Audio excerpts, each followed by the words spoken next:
दो सरल प्राणायाम। दिन भर काम करने में शरीर का बहुत सा अंश खर्च हो जाता है और उसे थकावट आ जाती है। खर्च हुए पदार्थों में से कुछ तो स्थूल होते हैं, जो भोजन आदि द्वारा प्राप्त हो जाते हैं, किंतु कुछ ऐसे होते हैं जिनका संबंध सूक्ष्म लोक से है।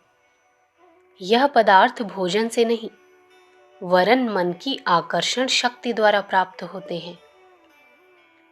कुविचारों और दुर्भावनाओं के कारण मांसपेशियों और नाड़ी संस्थान पर एक प्रकार का तनाव और अनावश्यक खिंचाव पड़ता है। इससे और भी अधिक परिमाण में शक्तियों का ह्रास होता है। तदनुसार मनुष्य मृत्यु को निकट खींचता जाता है। क्रोध आने से भौहें तनी रहती हैं। कपट से चेहरे के भाव दूसरी तरह के बनाने पड़ते हैं। धोखेबाज लोगों के कंठ पर अधिक खिंचाव पड़ने के कारण उनकी वाणी में कर्कशता आ जाती है। धीरे धीरे यह बाह्य चिन्ह आदत का रूप धारण कर लेते हैं और शरीर में स्थायी अड्डा जमा करके बैठ जाते हैं।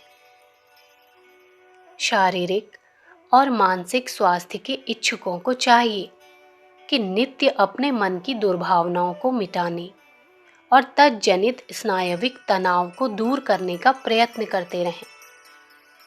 ऐसे ही दो अभ्यास नीचे बताए जाते हैं। पहला, शरीर को ढीला और सम स्थिति में रखकर आसन के ऊपर सुखपूर्वक बैठ जाओ।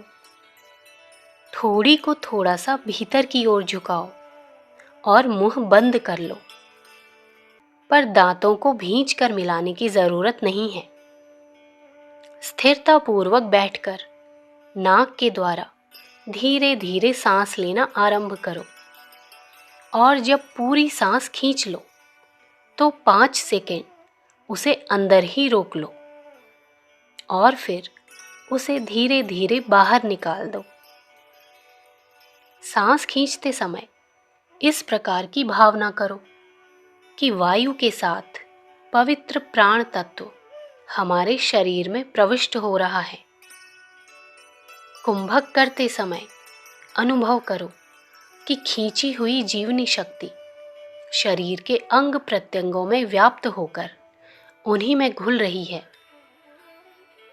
सांस छोड़ते समय मनन करो कि अंदर के शारीरिक और मानसिक विष बलपूर्वक खींचकर बाहर फेंके जा रहे हैं। इस बात का पूरा ध्यान रखना चाहिए कि अभ्यास के समय में तनाव कम होता जाए।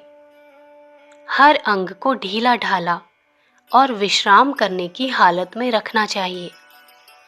इससे कुविचारों के कारण अवयवों को तने रहने की जो आदत पड़ जाती है वह छूटने लगती है और शरीर अनावश्यक शक्ति व्यय करने से बच जाता है।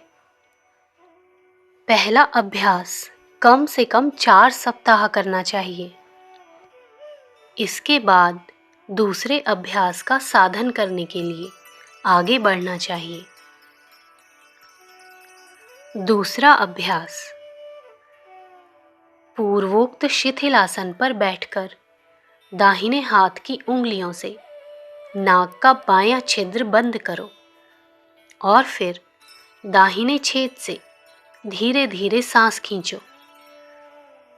जब पूरी वायु अंदर खींच ली तो अंगूठे से खुले हुए छेद को भी बंद कर लो और जितनी देर आसानी से वायु भीतर रोक सको रोके रहो। तदुपरांत दाहिने छेद को बंद करके बाएं छेद से धीरे धीरे सांस बाहर निकाल दो। अब कुछ देर बिना सांस के रहो और फिर पहले की तरह सांस खींचने, रोकने और छोड़ने की क्रिया दोहराओ। इस प्रकार 5 मिनट से आरंभ करके आधे घंटे तक यह प्राणायाम करने का अभ्यास बढ़ाना चाहिए। हर क्रिया के साथ शुद्ध प्राण तत्व भीतर खींचने, उसे संपूर्ण शरीर में व्याप्त होने और विषैले पदार्थों को बाहर निकल जाने की भावनाओं को क्रमानुसार अवश्य दोहराना चाहिए। इसी प्रकार नाड़ियों को पूर्ण रूप से ढीला रखने का ध्यान रखना चाहिए। इस अभ्यास को लगातार करते रहने से मन में उत्तम गुणों का समावेश होता है और बुराइयां हटने लगती हैं। अखंड ज्योति, सितंबर सन 1941, पृष्ठ संख्या 26। विचार क्रांति दूत यूट्यूब चैनल को सब्सक्राइब करें एवं अगली वीडियोस प्राप्त करने के लिए बेल आइकन दबाएं। धन्यवाद।